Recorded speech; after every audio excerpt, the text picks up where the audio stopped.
The Devil's Knot by Neoma Finn. Well, I can't say that me and Bobby Dumeyer was buddies. I don't reckon anyone was buddies with Bobby, but we's classmates. The old man leaned forward and injected a long stream of spit into a can between his feet. Then he closed his eyes and wrinkled his forehead in an effort to pull something from deep inside his memories. A quick smile creased his old cheeks and he continued. Bobby lived over on the other side of Devil's Knot. Most of us boys stayed away from there. We have legends about that place, stories kids tell around the campfire. He leaned into the young man sitting beside him on the park bench and said, Now listen here. I won't deny that kids will blow anything up to scare each other, but there really was something wrong with that holler.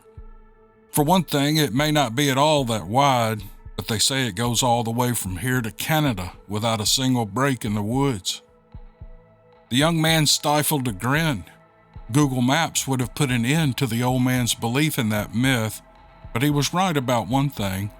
The hollow may have only been 1.5 miles wide by 3 miles long, but it did spill into a patch of land that was more than 240 square miles of nothing but trees, brambles, gullies, vines, undergrowth, snakes, and spiders and blood-sucking insects.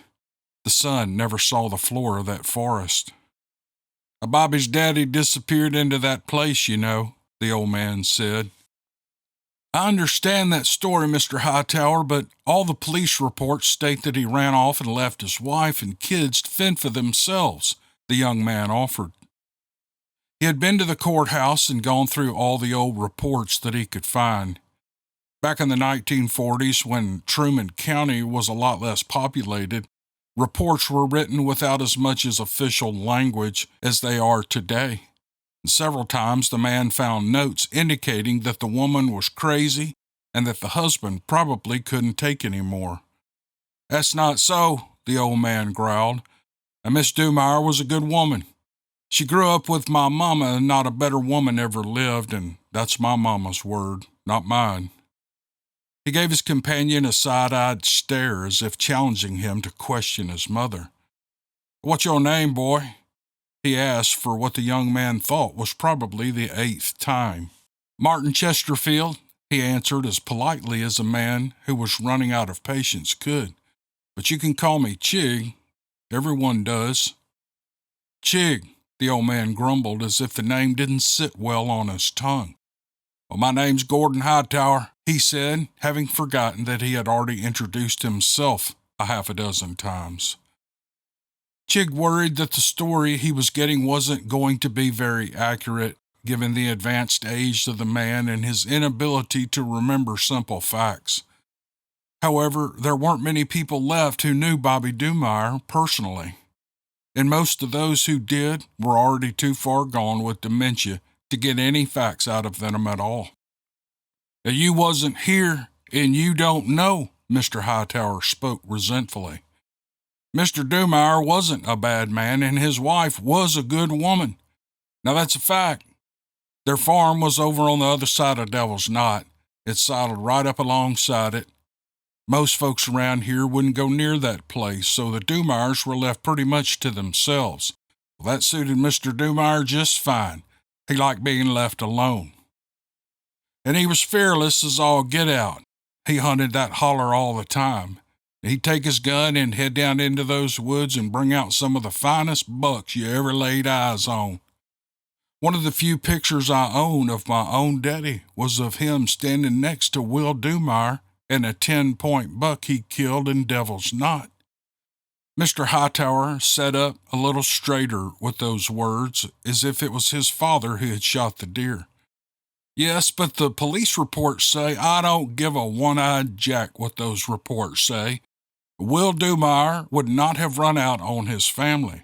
Now, I know Miss Dumeyer wasn't quite right in the head, but that wasn't until after her husband disappeared. Of course she lost her mind then. That holler swallowed him up, and not one member of this community was willing to go in there looking for him. What about the reports? Chig asked. What reports? Oh, you mean the ones when she complained that something was attacking their livestock? taking their chickens, getting in the barn and tearing it up? Well, yes, those reports all state that she wasn't. I know what those dang reports say, and I'm telling you, she wasn't wrong. I won't say she was right. Like I said, the woman's husband had up and vanished. I don't blame her for being a little squirrely, but that don't mean there ain't something in those woods and that it didn't get her husband. And then later, Mr. Hightower let his voice trail off. He wasn't ready to share the latter half of the story yet, and Chig didn't push it. They sat for silence for a few minutes, and the old man was lost in his memories.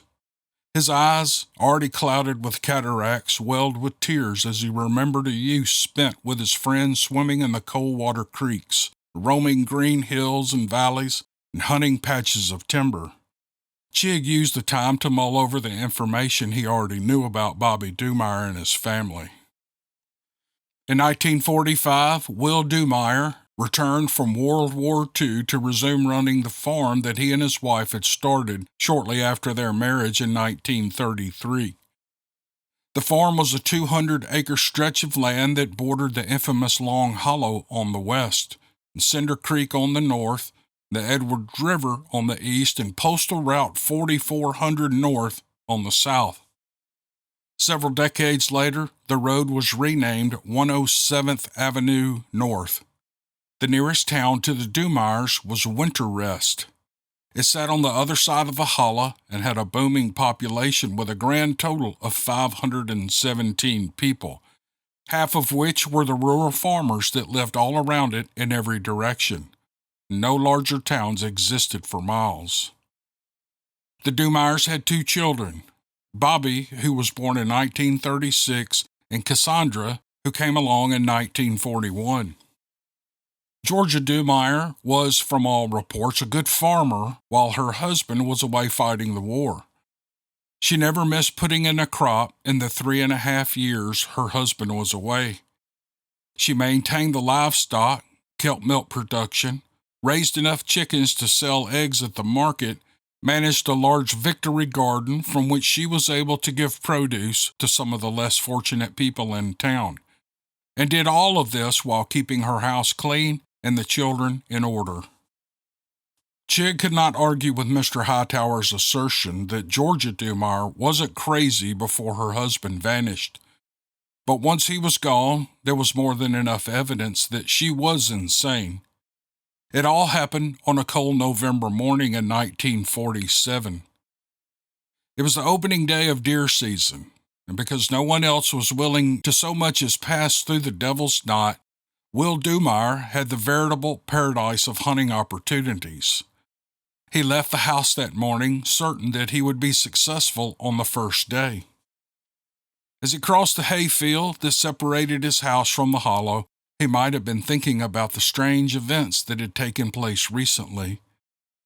It had been only a week ago that he had been startled awake by the sound of the animals in the barn.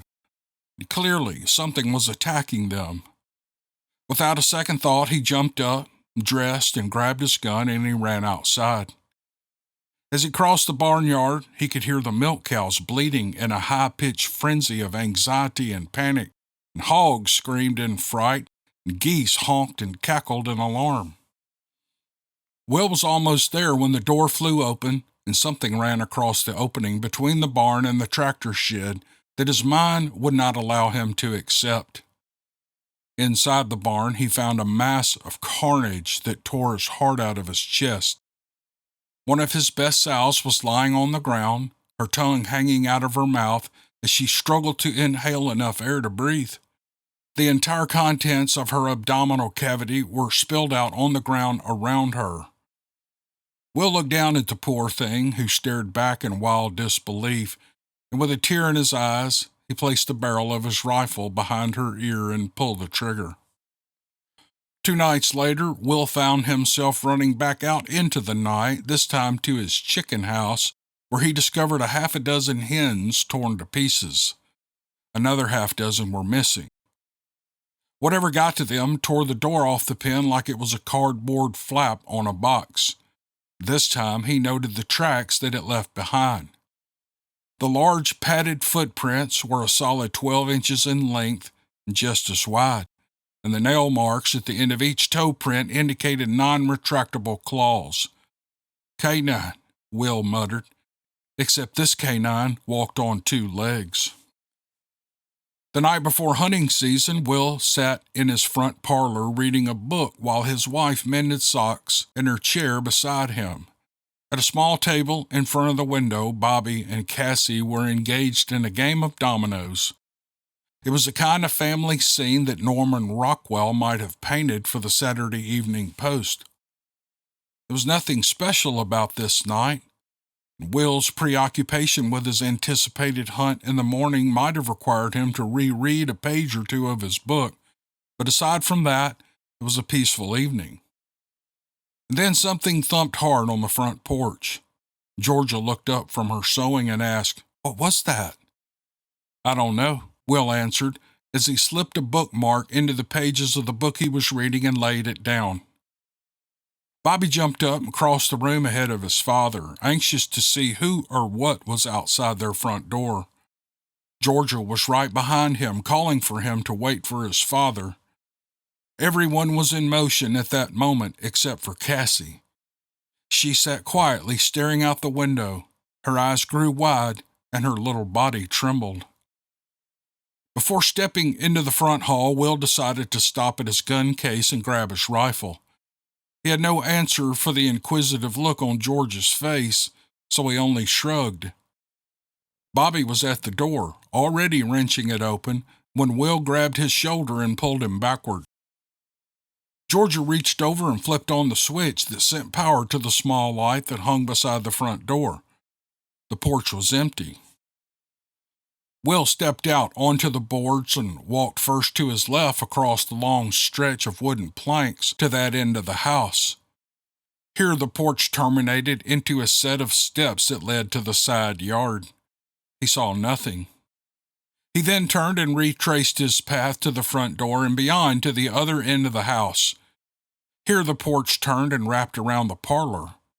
Without a flashlight, something he had not thought to grab, he couldn't make out much in the dark shadows beyond the white picket fence that surrounded the yard. At the end of the side porch, where another set of steps led down into the night, Will turned and faced the house. There, sitting silently in the window, her eyes full of images too frightening to describe, was Cassie. Her little mouth was formed into an O, but nothing was coming out. Will tapped at the window, bringing her from her trance. She glanced at her father for only a moment before porting into the yard and finally, with a kind of exquisite agony that can only be achieved when every limit has been reached, she released a long, ear-piercing scream. It was a long night, and Cassie couldn't voice what she saw. Georgia had tried to put her to bed, but she refused to be left alone. In the end, Georgia was only able to soothe her daughter by crawling into the bed beside her and holding her until she fell asleep. Even that wasn't enough. She tried to go back to her own bed several times in the night, and every time Cassie woke up crying and begging not to be left alone with the monster. Will had slept a little better, but not much. Several times he had gotten up and gone downstairs to pace the front porch with his rifle, certain that whatever was there earlier was still lingering near. Bobby, unfazed by any of it, slept like a baby. After a few nights of peace, Will woke up early that morning. Georgia, exhausted and sore from several nights of sleeping in her daughter's cramped bed, managed to put on a pot of coffee and fry up some eggs and bacon for her husband while he prepared himself for his hunt. Together they ate and talked about the sort of things that most couples discuss at the breakfast table. The events of the previous week were pushed out of mind. Will hadn't told his wife everything yet. He thought maybe he would eventually, but first he had to find the right words. How does a man tell his wife that he had seen something that looked like a cross between Lon Chaney in The Wolf Man and an actual wolf with a snout and large canine teeth? Furthermore, it was nearly 7 feet tall. All Georgia knew was that some wild animal was getting at their livestock, and for now, he figured that's all she needed to know. All of these things might have been on Will's mind as he crossed the hayfield and entered the Devil's Knot. There would be much to consider and a lot to take care of, but first, he needed to put a deer in the freezer.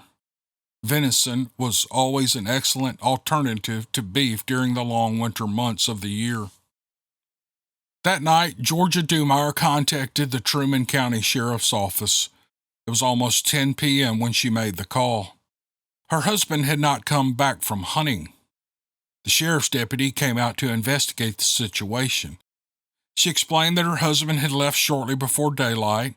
She pointed out the route he took across the hayfield into the woods.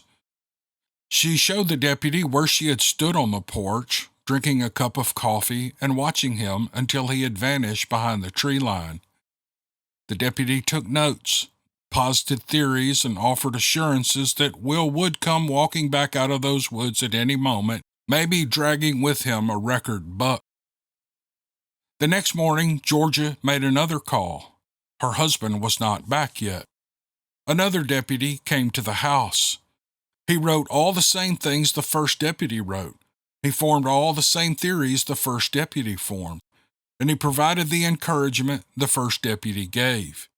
But like the first deputy, he did not go down into the woods to search, nor did the next deputy who came out to the house, nor the next. When Will Dumeyer was reported missing, a lot of the men in Truman County got together to form a search party for him. They searched every meadow, field, pasture, patch of timber, lake, and pond in the county, but they did not search the Devil's Knot. Some of the men even walked around town, thinking maybe they'd find him hiding in an alley or drunk at the only town bar. He wasn't there either.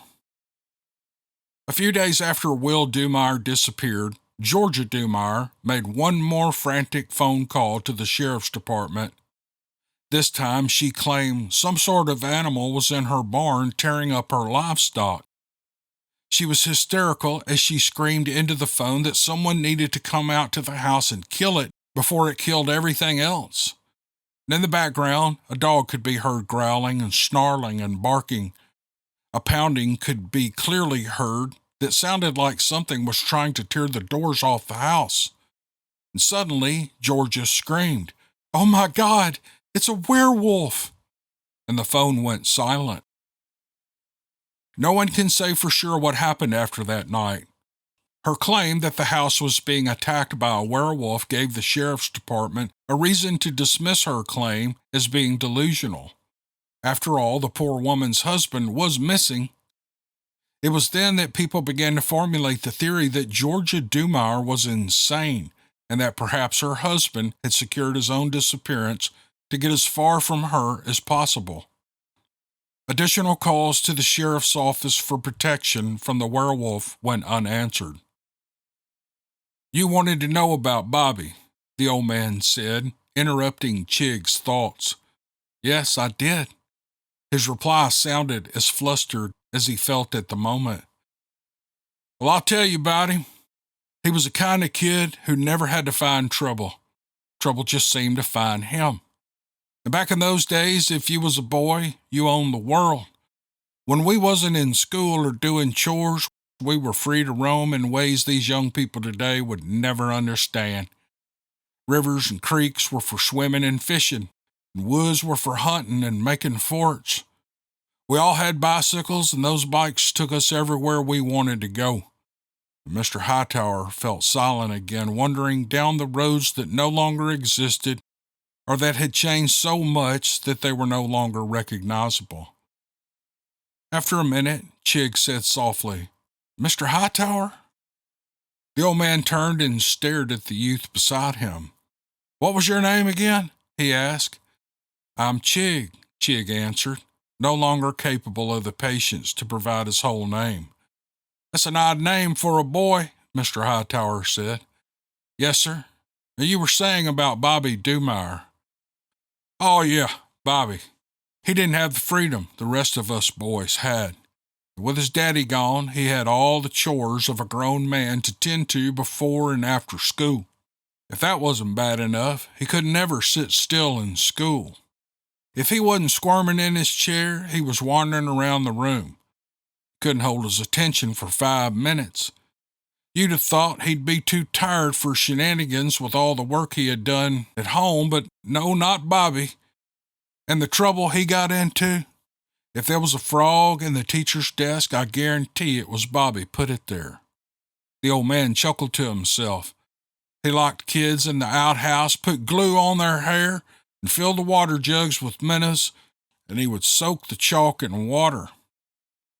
Chig didn't understand the last two statements, so Mr. Hightower had to describe the big stoneware jugs of water that stood in the hallway with tin cups hanging on hooks beside them where kids could get a drink before the water fountains were installed.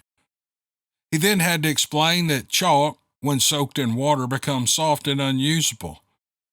When Chig explained that the schools he had gone to as a kid didn't have chalkboards but dry erase boards, Gordon felt confused and uncomfortable. "Yep, it's a different world we live in now," he muttered. "Yes, sir," Chig said before adding, "Now about Bobby." "Bobby," Gordon echoed, trying to focus.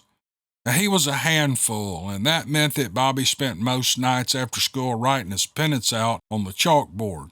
And because he spent so much time paying for his sins after school, he rarely made it home before dark once winter set in. Gordon took a hard look at Chig before continuing. The tall young man seated beside him could not have been more than 22 or 23 years old. His pink face, splattered with apricot freckles, was a harsh contrast to the carrot-red hair that wouldn't lie flat on his head. He was tall, with very little meat on his bones. As perhaps a misguided attempt to wear his profession like a badge, he had chosen a dark corduroy jacket with leather sleeve patches to wear over his button-collar shirt and khaki pants. It only served to make his shoulder blades look more angular, and his stomach paunch to appear more prevalent, and his long, bony fingers to look more skeletal. It occurred to Gordon that, were this young man's hair a darker shade of red, he might have been Bobby Dumeyer, all grown up. "Are you related to Bobby?" he asked. "No, sir, not that I know of." "Then what do you want to know so much about him for?" "Well, my editor asked me to do a Halloween piece on odd legends in this area." It was not the first time that Chig had explained this. "I remember hearing about Bobby Dumeyer when I was a kid, so I decided to find out if it was a real person." "Well, he was real," the old man assured him, before leaning forward and sending another stream of spit into the can. "Real as you and me." "Well, if Bobby had to stay after school every night, how did he manage to get home to his family's farm clear over on the other side of Devil's Knot?" Chig asked. "Well, he walked," Gordon answered matter-of-factly. "I guess the better way to say it is that he ran. The road there where Devil's Knot starts curves around hard to the south and then back again to the north in a great big S-curve. Now, Bobby knew if he cut off the road there, ran down through the hollow, and then followed Cinder Creek to where he could jump over it before the waterfall and scramble back up the hill to the other side, that he'd come out in the hayfield that separated his house from the knot and himself save 20 minutes. It would still take him more than half an hour, but he had a lot of work to do when he got home. He used to brag about it to us boys who were afraid of that place." As the old man talked, Chig found it easy to imagine Bobby Dumeyer walking down the gravel road that took him to the Devil's Knot. As it made the first turn to the south, it rose up and crawled along the edge of a bluff. An open meadow covered the top of that hill. The grass that grew there was dotted with tall prairie flowers in blues and pinks and yellows and whites. Patches of clover spread across it in drifts of purple, and here and there the large velvety soft blossoms of thistle reached upward and burst out of deep green pineapple-shaped cones. The northern side of the road was a devilish contrast, with massive trees draped in vines that hung over the world beneath them like crippled old teachers hovering over classrooms full of children. The undergrowth of that hollow was thick with poisonous plants, thorny bushes, and anemic-looking saplings that begged for their chance at the sun. But there was no shoulder between the road and the hollow, just a drop-off that fell quickly into the black mire of green hell. Here and there a small gap revealed a game trail, but those gaps were rare. It was otherwise impenetrable. And then the road would turn sharply and make its way back to the north. As it did so, it fell well below the bluff on its right and slid through the portal of tree branches and vines into the hollow itself. This was as close as anyone ever came to entering the Devil's Knot, and even here it wasn't truly inside. After a quarter-mile of looping in and out of the knot, it turned again and went due east past Dumeyer's farm. Those who rode their horses through here held their breath and prayed. Later, when people drove their cars through, they did so as quickly as the curves would allow. It was on the first curve where the occasional game trail opened small gateways into the primordial world of Devil's Knot that Bobby would slip into the mire. He had to pick his way carefully down that first hillside. Rocks jutted out here and there that he could place a foot on or grab with a hand to slow his descent. With each step forward, the world grew darker. During the second half of November, and all of December and January, and the first part of February, he was nearly always making his trek in the dark. He didn't like it, but there were chores to be done at home. He had no choice. At the bottom of the hill lay a flat expanse divided in two by Cinder Creek. Although the stream was never deep, there was always fresh water running here. Rocks and stones provided ledges for it to trip over and gurgle out a natural melody. Bobby liked to stop when he could and look for minnows in the occasional hole where the water would get 2 or 3 feet deep. He never lingered long, but he wasn't really afraid either. And in his mind, his father lived here. He felt protected by him. The eyes that he always felt were on him when he walked through this place, he attributed to being the eyes of his father. The long walk down the creek bed ended where the world dropped off, and a small waterfall trickled down into a pool of water stretching a dozen feet in diameter. Here, Bobby always liked to stand on the ledge and look down into the black water below. It was too dark to make out anything down there, but he often suspected that someone or something was looking back. He liked to imagine that it was his dad. After a minute, he would then turn and head back up the hill on a zigzagging pattern through the trees and past the boulders until he reached the fence that formed the barrier between the farm and the hollow. Then, and only then, would Bobby feel the need to run.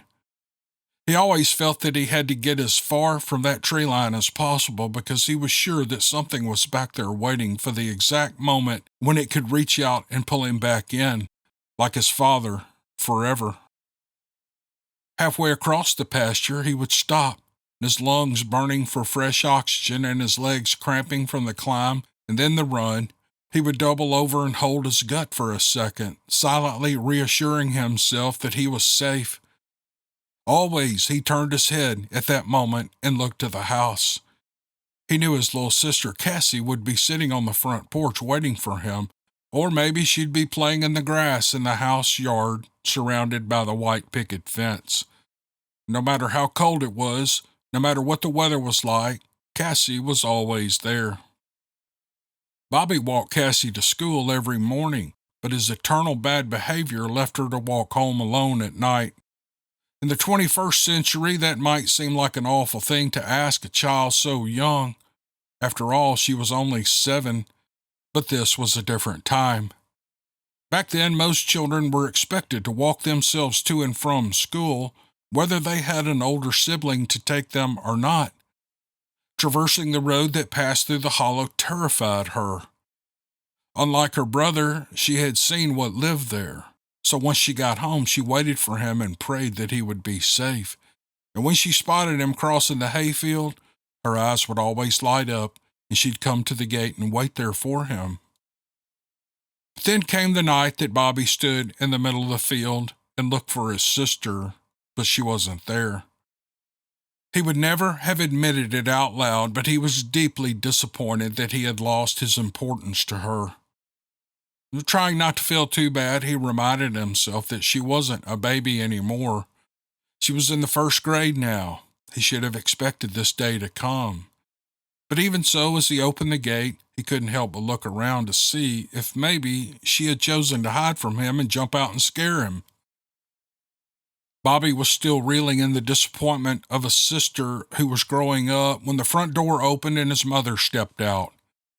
A year had passed since his father disappeared. It looked more like 10 years on his mother's face. Her hair was graying and her eyes were bathed in dark circles, and her frown lines were becoming permanent. She was showing signs of mental distress as well.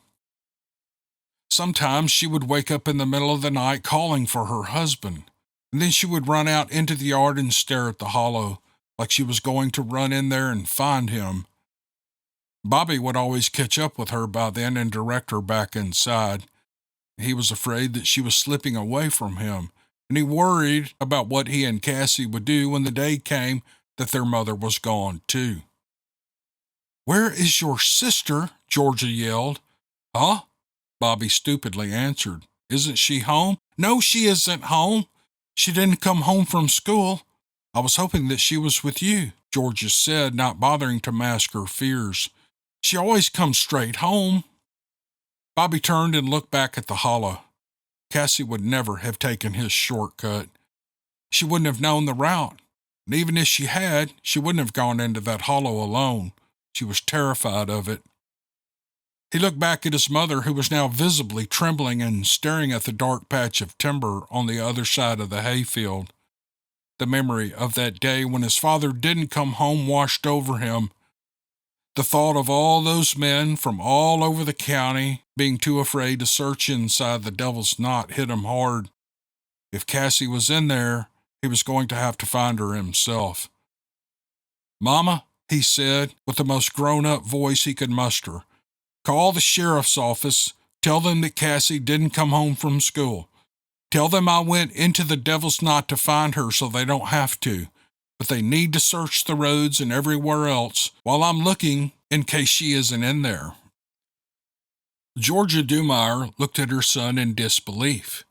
Tormented by the loss of her husband, the possibility that her daughter may have also been swallowed up by that horrible place, and the unimaginable choice of letting her son enter that place of hell or keeping him with her as her last remaining piece of happiness, tore at her from all directions. She didn't move. "Mama, do what I said. Do it now," Bobby ordered as sternly as he could. For a minute, he thought that his mother wouldn't move at all. He thought he was going to have to waste time making that phone call. But he couldn't do that. There wasn't any time. He had to find Cassie, and Mama had to make the phone call. Just as he was about to open his mouth and scream at her, Georgia turned and ran inside. Taking one deep breath to help bolster his courage, Bobby turned and faced the woods. "Of course, no one knows for sure what happened that night," Mr. Hightower said, breaking through Chig's reverie.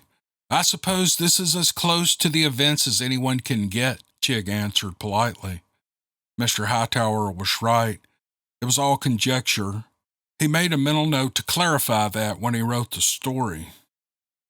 "Didn't Mrs. Dumeyer know that Bobby used the Devil's Knot as a shortcut every day?" he asked. Mr. Hightower only shrugged and continued his tale. Chig closed his eyes and followed the story with his imagination.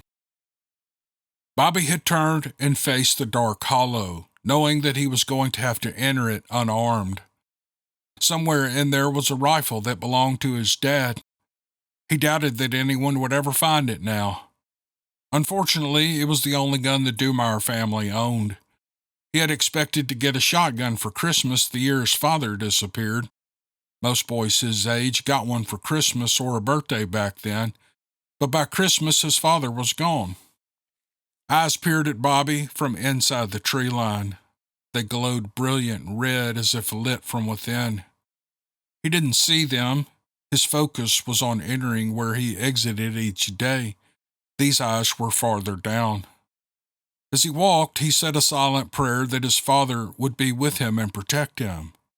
The eyes blinked and moved away. By the time the sheriff arrived with some deputies, Georgia Dumeyer was inconsolable. She was crying that her children were in the knot and that they were going to be eaten by the werewolf. A doctor was summoned to administer sedatives to keep her calm. 2 deputies volunteered to follow Bobby's path into the hollow, and although they were clearly terrified, how could they refuse to go when a 12-year-old boy had so bravely gone in alone? They were in there for nearly 3 hours. Others who had gathered at the Dumeyer farm stood in small groups around the barnyard or warmed their hands on the fire someone had started in the burning barrel. And while Georgia Dumeyer lay in her bed under the influence of heavy medication, other women from the area arrived with food for the men and boiled coffee on the stove. Every minute that ticked by on the clock felt like a hammer blow to Bobby and Cassie's chances of survival. Inside the knot, Bobby searched for his little sister in the dark.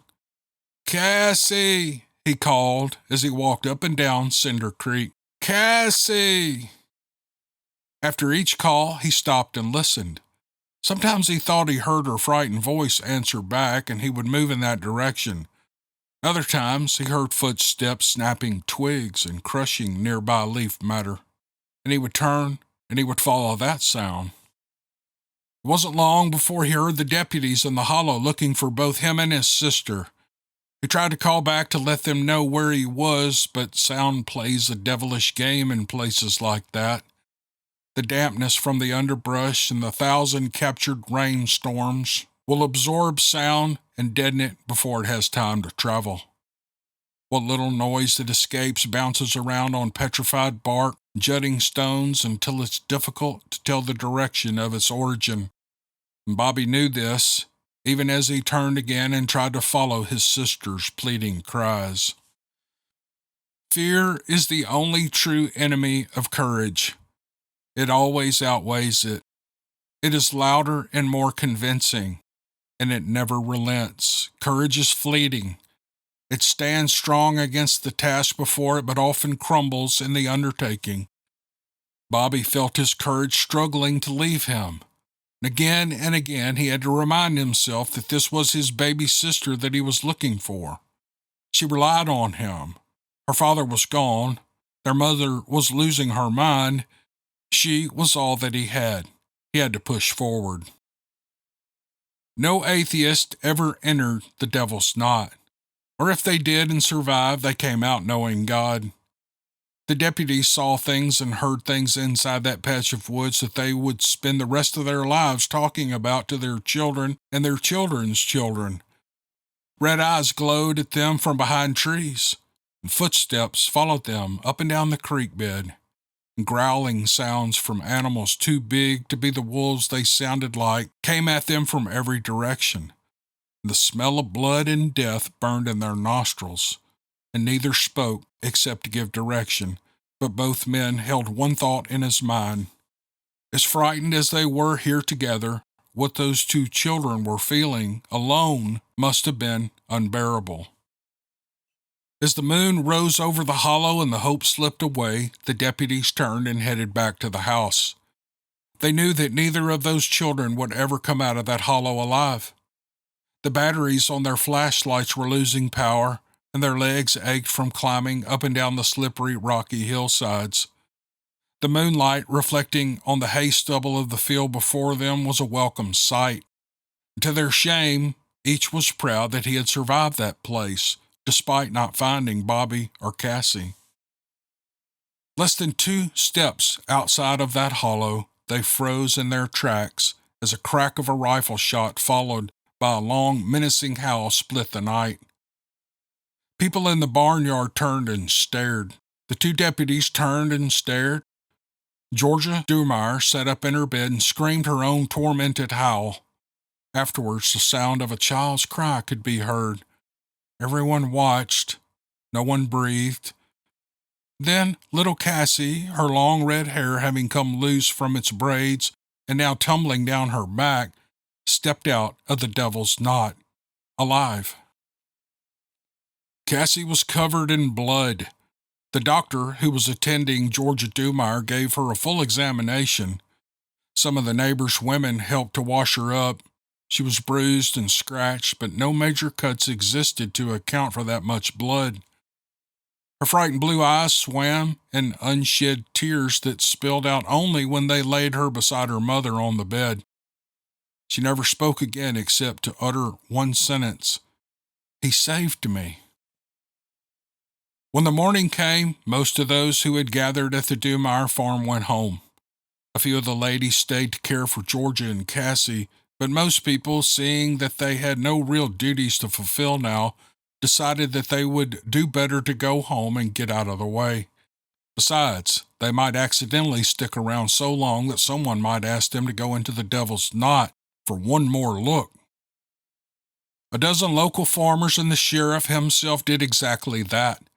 They searched the woods in daylight, not that it made any difference.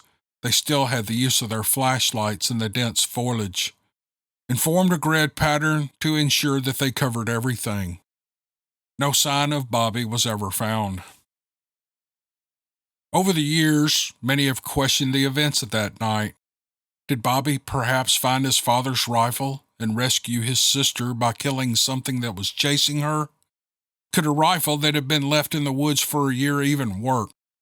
Everyone who was there that night swore that they heard the rifle shot. Was it Bobby who pulled the trigger? Likewise, they all knew they heard a wolf's howl. No wolves were known to be in that area. Had every person there, lifelong hunters, experienced lawmen, and farmers alike, mistaken the sound of a tree branch cracking for that of a rifle shot? And how did Cassie come out of those woods alive when her brother was never seen again? It wasn't long after that night that the welfare people came and took Cassie away. Chig found evidence that she lived out her life in a sanitarium, a mute with haunted eyes who lived in a tormented past. Georgia Dumeyer was taken away as well. Her mind snapped that night. The loss of her husband and son was more than she could mentally accept. The farm was sold and new people moved in. Legends about the night grew over time. There had always been the stories, but now they had names to put with them: Bobby, Cassandra, Will, and Georgia, the Dumeyer family. By the time Chig was a kid growing up in Truman County, there was another legend. It was the one he was most familiar with. It was the reason he chose this story to write about. Children whispered about the terrors of the Devil's Knot at sleepovers and around campfires. They said if you enter that place, something will chase you. They say it's a wolf, but not a wolf. But not to worry, if Bobby Dumeyer knows that you're there, he'll chase it away. So when you enter the knot, you call out the greeting to Bobby. Don't look at him because he's covered in blood. Just know that he'll get you safely to the other side. It was a legend that Chig knew better than most because Chig tested it out. He was 12, the exact age that Bobby was when he entered the knot, and never came out. It started as a dare when he and some of his friends were camping out in a pasture of his family's farm. In the middle of the night, the boys got on their bicycles and rode over to that same place where Bobby supposedly always entered the knot. There, Chig got off his bike and walked inside, flashlight in hand, and called out a greeting to Bobby Dumeyer. It was a full hour before the other boys would see Chig again. They had ridden their bikes to the other side and waited. When he came out, his face was pale and his body shook violently with fear. He never told them what he saw. Who would have believed him?